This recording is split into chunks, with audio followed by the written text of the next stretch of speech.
ആത്മായനം ചാനലിലേക്ക് എല്ലാവർക്കും സ്വാഗതം. തെയ്യം കാണുക, ആസ്വദിക്കുക എന്നതിലുപരി തെയ്യത്തെ അറിയുക എന്ന ലക്ഷ്യവുമായി എന്നോടൊപ്പം സഞ്ചരിക്കുന്ന എല്ലാവരോടും ഞാൻ എൻ്റെ സന്തോഷവും നന്ദിയും അറിയിക്കുന്നു. കരിങ്കുട്ടിച്ചാത്തൻ എന്ന തെയ്യത്തിൻ്റെ അഥവാ കാളകാട്ട് കരിങ്കുട്ടിച്ചാത്തൻ എന്ന തെയ്യത്തിൻ്റെ ചില സവിശേഷ ചടങ്ങുകളുടെ പ്രാധാന്യവുമായിട്ടാണ് ഈ വീഡിയോ.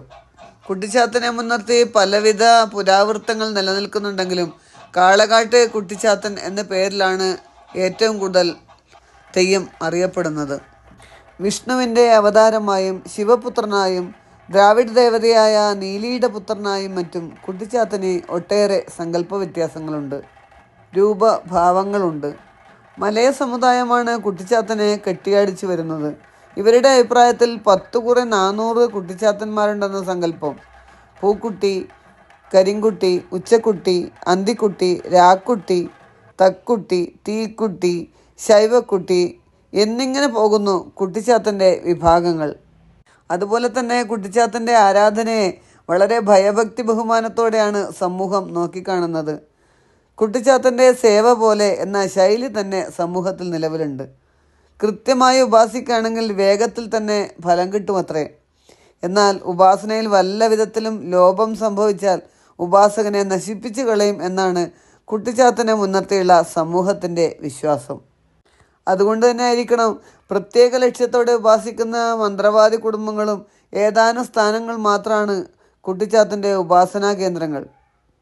അതിൽ തന്നെ കരിങ്കുട്ടിച്ചാത്തൻ്റെ ആരൂഢസ്ഥാനമായ കാളകാട്ടിലാണ് ഏറ്റവും പ്രധാനം.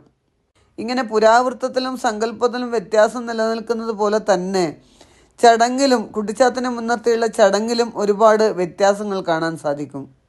കുട്ടിച്ചാത്തൻ്റെ തെയ്യാട്ടത്തിലെ ഒരു പ്രധാനപ്പെട്ട ചടങ്ങാണ് വീത്തുപിടി. ഓട്ടുകിണ്ടിയിൽ കള്ള് നിറച്ച് വാട്ടിയ വാഴയില കൊണ്ട് അടച്ചു കെട്ടി വെച്ചിട്ടുണ്ടാവും. ഇത് കുരുക്കൾ തെയ്യത്തിന് നൽകുന്ന ചടങ്ങാണിത്. കാണികളെല്ലാം അത്ഭുതാതരങ്ങളോടെ നോക്കി നിൽക്കുന്ന ചടങ്ങാണ്. കാരണം കുട്ടിച്ചാത്തന് അത് വേഗത്തിൽ കൊടുക്കാൻ കുരുക്കൾ തയ്യാറാവില്ല. കുറേ നേരം പണിപ്പെട്ട് മത്സരിച്ച് കഴിഞ്ഞ ഒടുവിലാണ് കുട്ടിച്ചാത്തന് ഈ കള്ള് നിറച്ച പാത്രം കൈക്കലാക്കുന്നത്.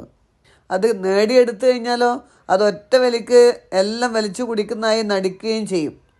എന്നാൽ ഈ ചടങ്ങ് കുട്ടിച്ചാത്തൻ്റെ ആരൂഢസ്ഥാനമായ കാളകാട്ടില്ലത്ത് നടത്തി കാണുന്നില്ല.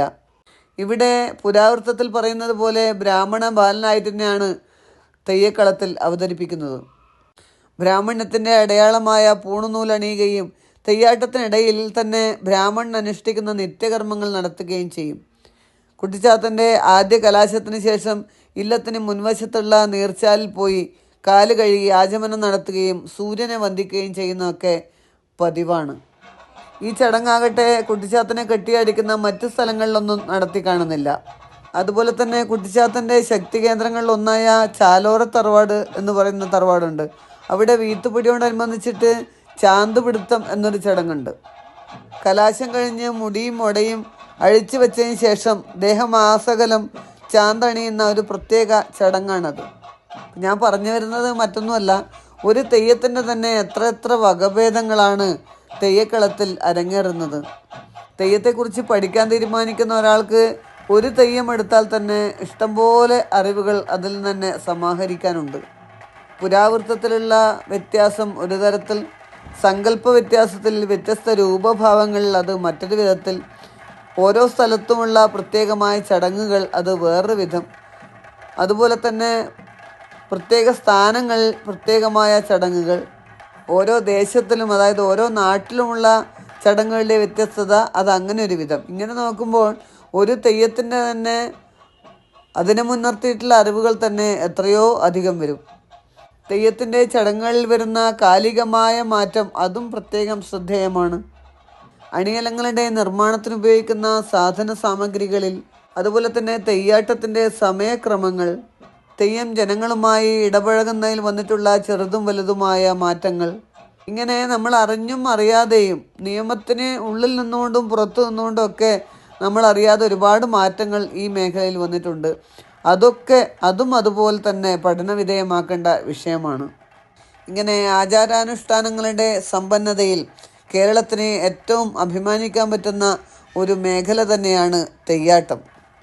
വരുംകാലങ്ങളിൽ തെയ്യത്തിൻ്റെ പ്രാധാന്യവും പ്രസക്തിയും സമൂഹത്തിൽ അതിനുള്ള സ്ഥാനവുമൊക്കെ ഏറെ ശ്രദ്ധേയമാവട്ടെ. തെയ്യത്തെക്കുറിച്ചുള്ള കുറേയേറെ വിശേഷങ്ങളുമായി വിവരങ്ങളുമായി അടുത്ത വീഡിയോയിൽ കാണാം. നന്ദി, നമസ്കാരം. വീഡിയോ ഇഷ്ടപ്പെട്ടുവെങ്കിൽ ലൈക്ക് ചെയ്യുക, കമൻറ്റ് ചെയ്യുക, സബ്സ്ക്രൈബ് ചെയ്യുക. കമൻറ്റുകൾ കേവല കമൻറ്റുകൾക്കപ്പുറം നിങ്ങളുടെ അറിവുകളുമായി അനുഭവങ്ങളുമായി ചേർത്ത് രേഖപ്പെടുത്തുക. അവിടെയാണ് ഈ വീഡിയോ പൂർണ്ണമാകുന്നത്. ഒരിക്കൽ കൂടി നന്ദി.